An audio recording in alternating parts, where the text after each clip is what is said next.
The news. Stop the music. It's time for news. Heading over to the drone news sphere with all the latest industry news with Jeff Sills. What's happening, buddy? Well, this week was sort of, I guess, more of a challenge because the news has kind of gotten a little bit quiet for just a little bit. So I've got the best of the stories for you guys this week. Okay. First, we'll start out of Orange County Register. Photographer Jeff Gritchen recently flew a drone along the Orange County coastline, and he caught high tide combined with, I guess, the summer swell. Ooh. And so this creates giant waves that hit these houses that are along the coast, and I mean the water goes right up into the back porch and down the sides of the house. I mean, yeah, this is some spectacular footage. I would imagine that the people that own these properties must get accustomed to this, but I mean, wow! I would totally sit in one of those chairs on the porch. I've done it. I Hurricane Bell. You can Google it and see how long ago that was. I was a kid when Hurricane Bell hit the coast of Ocean City, New Jersey. I was standing on the boardwalk. This is before phones would warn you. This is before everybody had Doppler radar in their pocket. But oh my God, I was standing on the boardwalk and one of these waves came up and it pushed the boardwalk up in the air 3 feet while I was standing on it. Oh, and you got off of it quick. Oh yeah, I did. Yeah, these waves, when they hit the beaches and stuff, are actually thinning out the sand. And so when this happens, it actually kind of, I guess, damages the beaches. But seeing it hit the back of these houses is pretty amazing footage. And I'm glad that you get this perspective from a drone because you wouldn't see this any other way. Yeah, if you crashed there. Now, baby, where's the grill at? We was grilling some hamburgers out there just a minute ago. The grill is in the ocean, honey. Wow, that's good stuff. All right, so next to the news, Pasco County Fire and Rescue recently responded to, I guess, an issue. People were saying that there was a small fire, and when they got there, they put their drone up because they noticed that there was some big barrels in the back. Yeah. Now, this is split camera footage, and on the left, it just looks like it's a barrel. But on the right, you can see the thermal bloom coming off this barrel because what's in that barrel is some highly dangerous stuff called sodium hydrosulfite. Ooh. And this is very hazardous stuff. It's a powder that's volatile when mixed with water. Oh, no. So if the fire department had gone in there and just started spraying water all over the place, it would have caused a massive explosion. Luckily, because they had a thermal drone, they were able to go in and see that this thing was leaking, and they got the proper hazmat mitigation in place and were able to prevent having a bigger disaster on their hands than just, a normal. By the way, did you know, and I found this out from Chris Rollins, our buddy Chris Rollins, did you know that you can buy sodium on Amazon? Yes. This isn't really? Yeah, this isn't salt. This is something else that explodes when it gets in contact with moisture. And he threw a big chunk of it in the water and filmed it with his drone. It's on his channel. You should check it out. Jumped up about 12 feet in the air. Yeah. By the way, Chris Rollins and his wife, both of them, are having another baby. What? Yeah, another one. And I said, Chris, you know what's causing that, right? And he said, yeah, pretty sure. And I said, yeah, you guys don't have cable. That's right. There's nothing better to do. So, but congratulations to him. Yeah, congrats, Chris. Yeah. He's just learned how to get one of them taken care of, so now he's going for another one. Right. All right, so next news, this is this story is told from the perspective of the pilot.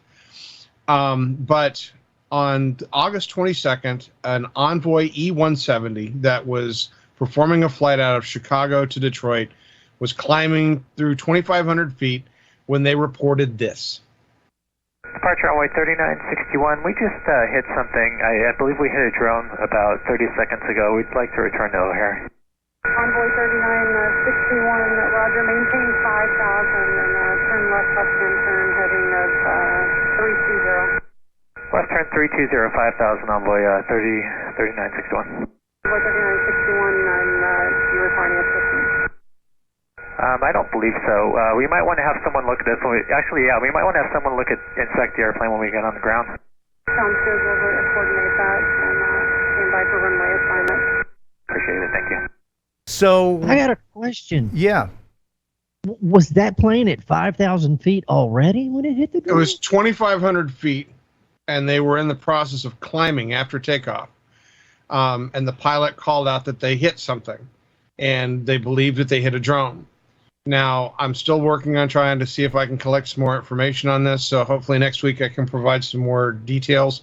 But this is the actual tower audio of them calling it in. Huh. And Well, this that's is not not to be confused with the other story that happened recently, in which the Toronto Police Department, yet again, or no, it was the York Regional Police Department, yet again, crashed one of their drones into a private aircraft. They hit a Cessna that was landing at Toronto's Buttonville Airport. Whoopsie. I'm trying to understand, this is the police department. These are the people that are supposed to be following the rules. And when I heard this, I thought, oh, thank goodness it wasn't a private citizen. Right? Yeah. I mean, Yes. right? Like it wasn't, Billy Bob with his Matrice or whatever. Thank goodness. Yeah. It was another agency. I mean, Yeah, it's still a black eye, but it's less of a black eye, sort of. You know what I mean?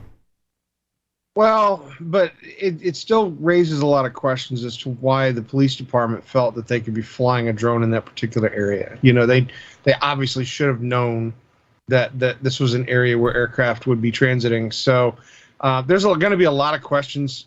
There's an official investigation that's been started on it. And hopefully, as I get more information about the results of that information, I'll share it with you guys in future episodes. Okay. Okay, cool. All right. So next in the news, we have, I guess, a really interesting story out of Southern California. Amazingly enough, there are a lot of people flying drones and filming people interacting with sharks. We're just off the coast of Santa Barbara, and within minutes... This shark is so close, I could almost grab its dorsal fin. It is right underneath me. Now, scientists say that shark is not interested in me or other people. Watch this huge shark swim right up to these unsuspecting children and simply turn away. The population of these great whites off SoCal beaches is exploding. I can only see it now because I'm getting up high. If I were a surfer, I'd be lying down and I'd have no idea it was underneath me. Oh my God, don't bite him. Wedding photographer Carlos Gauna started capturing these stunning images off the coast when the pandemic dried up business. Almost every time I see an interaction with a human and a shark, my heart does pound. We've all been conditioned ever since Jaws came out to fear that interaction. But this is far from Jaws. Watch as a large shark calmly cruises along with surfers. This one approaches a family. A swimmer is headed right toward another, and all of the sharks seem uninterested. Despite the fact that people are out there thrashing around and their arms are hanging off boards and legs are hanging off boards, sharks just ignore it. Chris Lowe is director of the Shark Lab at Cal State Long Beach. Why don't they want to eat us? Well, we don't really fully know the answer to that question. First of all, we're not close to being on the menu. Most of the sharks spotted off Southern California beaches are juvenile great whites. Despite their size, they're only up to about 6 years old and very inexperienced hunters. Okay, that's not something you want to count on. No. Can you tell how old the shark is by looking at it? Oh, that's just a teenage shark. He doesn't even know how to drive yet. I'm not worried about him learning eating. what food is. Yeah, he doesn't have his kill me learner's permit yet. So I just avoid anything that's shaped like a shark. If it's an ornery looking dolphin, I'm staying away from it. I don't want to have that guy change his mind.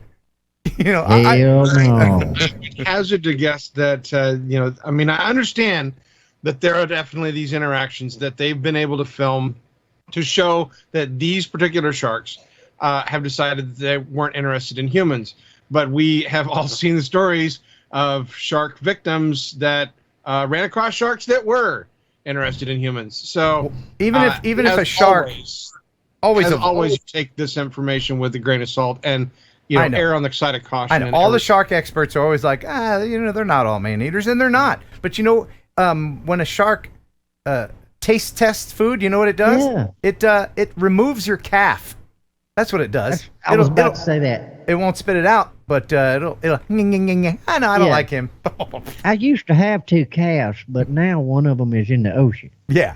We just need to teach the sharks to carry along signs to let us know that they're not the dangerous shark. Right. That's a good idea. They'll do Right. that. Yeah. All right. So next in the news, heavy rainfall hit the state of Tennessee recently and caused some deadly flash floods over the weekend. And we have some footage that's been taken from that particular area. This is northeast area hit by Tropical Storm in Henry. parts of Middle Tennessee after deadly flooding decimated the area. At least 21 people killed, including 7-month-old twins, swept away from their father. Country music star Loretta Lynn posting on Facebook, her family is heartbroken.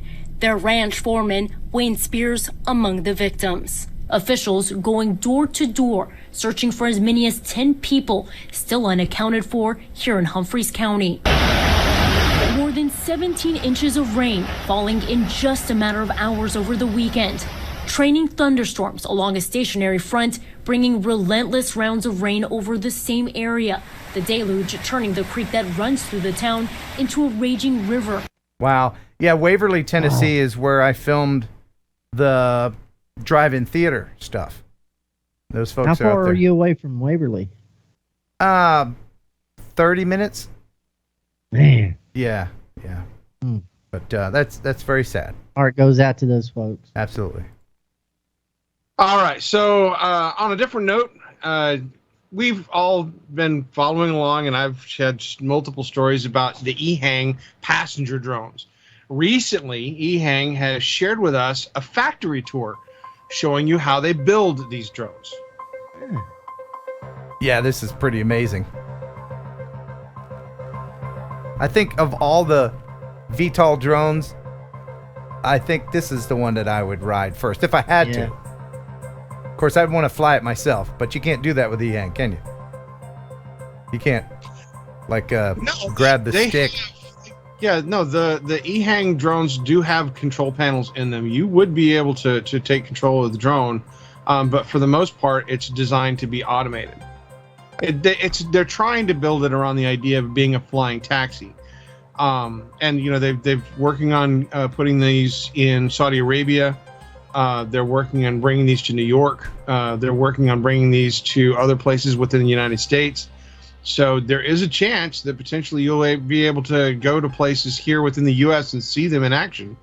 But the flying taxi idea, this is the one company that has come the closest to making a truly effective machine, and the safety behind this is actually really impressive. They have done a lot of work to make these as safe as possible. Yeah, I mean, it looks like a professional outfit. It does, man. But I don't know, man. I don't know. They had originally promised a factory tour to investors on August 18th, but with the COVID-19 restrictions and impacting travel, etc., EHang decided that the best way to let the investors see how these things are being manufactured was to provide a virtual tour. So this is what was provided to the investors. Z-Leg2U says, "What's the EHang time?" Yeah, I like what you did there. That's good good. old good one right there. It's funny. That's a good one. All right. You're gonna have to go back and watch old news stories to find out information about the EHang hang time. All right. So next we have this is my story. I love this one. Okay. Okay. So in Norway, they have created a new drone called the Stalker. It's the BG-300 railway drone. Okay. Okay. Yeah, let's check this out. Stalker. Oh my goodness, it's everything I love about everything. It's a train. It's a drone. It's a drone train. It's a railway drone. Is it a train that's a drone, or is it a drone that's a train? What is it doing? It's just rolling. That's so badass. I want one. Give me it. I want it. That's some next level Spectre Gadget stuff So right there. is it a drone just sitting on a train platform, or wait for it? Oh no! It takes the wheels with it. Ah, that's fantastic. Ah, I love it. I gotta have one. Give me. Man. That's so cool, man. Why am I so excited about that thing? Well, the drone is designed to do lubrication on rail switches, to inspect critical parts of the railway. It actually can drive along the track, collecting data using multiple cameras and sensors attached to it. And if it needs to be able to travel from one line to another, it can take off, fly over, and land on a different track. That is cool. Or it can just save the power and roll a little bit, it looks like. Yeah. Wow. It's a really impressive device. That's one of the coolest hybrids that I've come across so far, and I really enjoyed that one. So yeah, I was excited to bring that one to you guys. If it went underwater too, I would ask it to marry me. Damn, that's James Bond there. You went from Inspector Gadget to James Bond. Yeah, put some Hellfire missiles on it. Oh yeah. Oh. Okay. Speaking of big drones and Hellfire missiles, the Spanish authorities recently had an issue with some people trying to take drugs into prisons and ferrying drugs into Spain.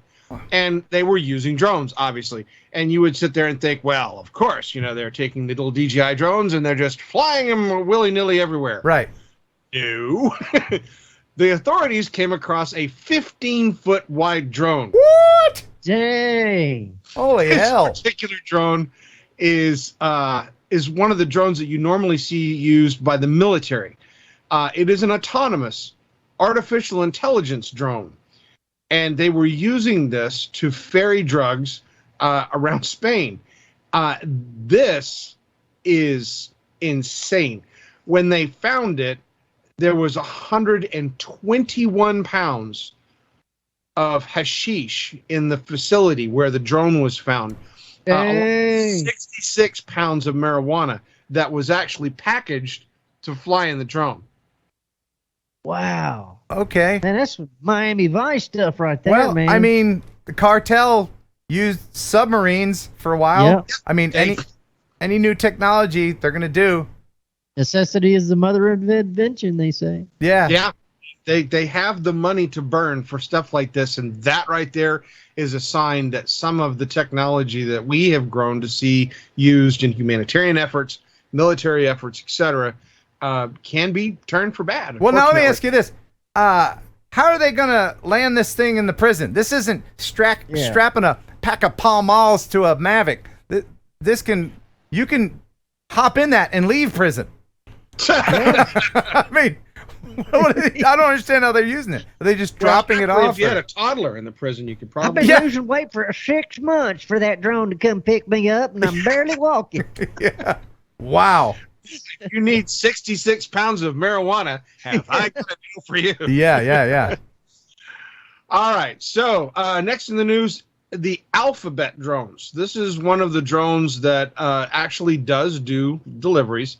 The company that makes it is a company by the name of Wings, and they are using the drone in various ways to do deliveries. And so recently, they decided to share with us that they have served up 10,000 cups of coffee, and they have flown 1,200 roast chickens just last year. Wow. Hold on. I'm being handed this by my producer that doesn't exist. Yep. 0 pairs of tube socks delivered. So. Yeah. No tube socks. These are being used for food deliveries.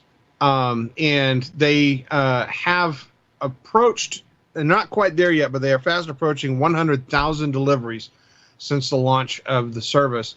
And, with COVID and things like that in areas that are rural, being able to do food deliveries is actually working out for them. Wow. If they dropped that roasted chicken at our house, it's all could be out there eating. Ask yourself though, and let me just question you: how many times have you ever had roasted chicken and coffee? I don't think I've ever had them together. Yeah, I don't think I'd ever had them together either. So bad. Well, combo. now look, if you're going to deliver something, why not deliver something cool? Like, I don't know, like a Tesla. There's a new delivery drone, totally real. This is what you're about to see is totally real, and it's amazing. Check out this technology here. This is truly amazing. This is a Tesla being delivered by a gigantic Phantom 3, and this is 1,000% real. Oh man, look at those physics. Yeah, that's real. I heard about that. Somebody said they seen it over there. Isn't that funny? You want to see it again? Yeah, you do. I do. Watch it's really well done fake though. Like watch the suspension on the Tesla. It actually lifts up. So, isn't that a Phantom 3 though with the gold stripes? Yeah, Phantom 3. Phantom 3 Professional. Oh, so there it goes. Oh yeah. Oh, good times. Good times. It's like some GTA 5 stuff. Awesome, Jeff, man. Hey, thank you for the news. Thank you. You are most welcome, sir. You're the best. And we love you, and we'll see you next week. Okay. Thanks for stopping by. Now get out. We should probably mention remotepilot101.com. Isn't it a great place? Great place. It is a great place. Tell us about your place, Jason. So, Remote Pilot 101, no one has prepared more Part 107 pilots than us. And you'll be pleased, those of you who are current customers now, you're going to be experiencing version 3 and a brand new learning management system in about 2 weeks. So the best just keeps on getting better. RemotePilot101.com. Use promo code Heron18, which, by the way, Ken, I can't brag on you enough. When we search promo codes, you know me, I'm all about our marketing and everything else. Heron18 is the most used promo code. Your people listen to you, Ken. Yay! Thank you, people. I appreciate that. And you've been very busy updating the lessons too, because there's not every video has gotten a facelift. There's 76 videos in there. Every single one has gotten a facelift. The course has gone from 9 hours to almost 12 hours now. There's just so much new content. We're always trying to innovate, push new content. Now with all the recurrent tests changing so much, we're like, wow, we just launched our new course. We need to fix it now. So we're back to that. I was just reviewing some of the stuff our writers sent over earlier for some of the content, and there's some more great stuff coming out here soon as well. And you take actual questions that test takers give you and kind of incorporate those in the quizzes too, right? So they're actual FAA questions. We have a ton of data on that, no doubt. So yeah, and I always share. You know this, Ken. I call them the boot camps at the end, where I share. This is a question you're going to see on your knowledge test. Let's not memorize it. Let's understand the why behind it. But just to prepare them for the knowledge test. You know this, though, Ken. I want you to be safe in the real world. My mission isn't just to pass a test. I want you safe when you're out there flying FPV, whatever it is, so you can be a light and be a mentor to everybody else that's out there wondering about what this new drone space is. Even though it's not that new, but to many it is so new. We have to be ambassadors to that. You're a shining star, Jason. A shining star. Awesome.